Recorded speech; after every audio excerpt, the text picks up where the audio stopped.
This story is based on real events from the late 1800s. Some details are debated by historians because records from that time are incomplete. The Castle of Death. By 1892, H. Holmes had finished building a three-story hotel on 63rd Street in Chicago.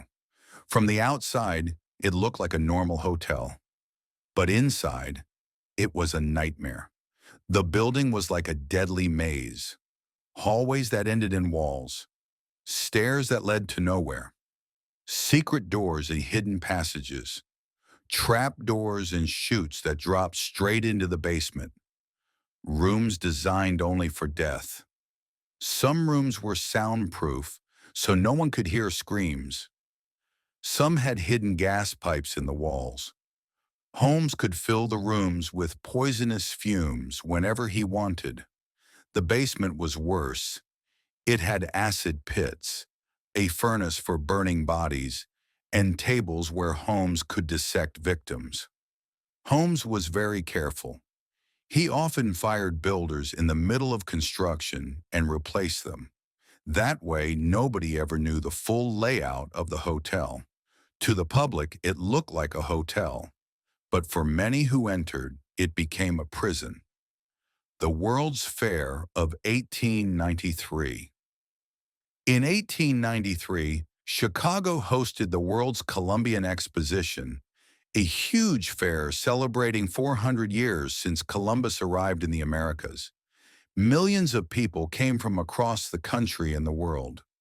Holmes saw this as his chance. His hotel was close to the fairgrounds.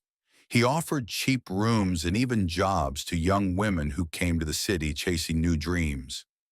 Many checked in, but never checked out. Victims of H. Holmes. Holmes's greatest weapon was his charm. He tricked women with promises of love, marriage, money, or adventure. But behind his kind smile, he was planning their deaths. One victim was Julia Smythe. She worked in Holmes's pharmacy and lived in the hotel with her daughter Pearl. Julia's husband left after learning of her affair with Holmes. On Christmas Eve, 1891, Julia and Pearl both disappeared.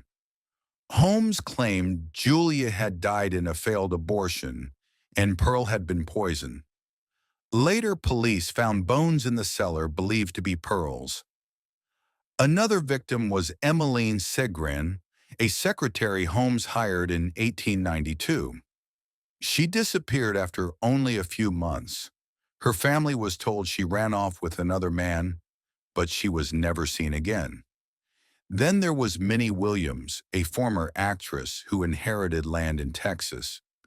Holmes convinced her to transfer the property to a man named Alexander, one of Holmes's fake names. Soon after, Minnie vanished along with her sister Anna. And these are just the names we know. Historians believe dozens of other young women also died in the castle. Women who came to Chicago for freedom and opportunity, but never escaped Holmes's trap. The methods Holmes didn't often use violence directly. He preferred trickery and design. Sometimes he locked victims in gas-filled rooms until they suffocated. Other times he used chloroform to knock them unconscious. Afterwards, their bodies were dropped through chutes into the basement. There, Holmes used acid, fire, or even sold body parts to medical schools for money.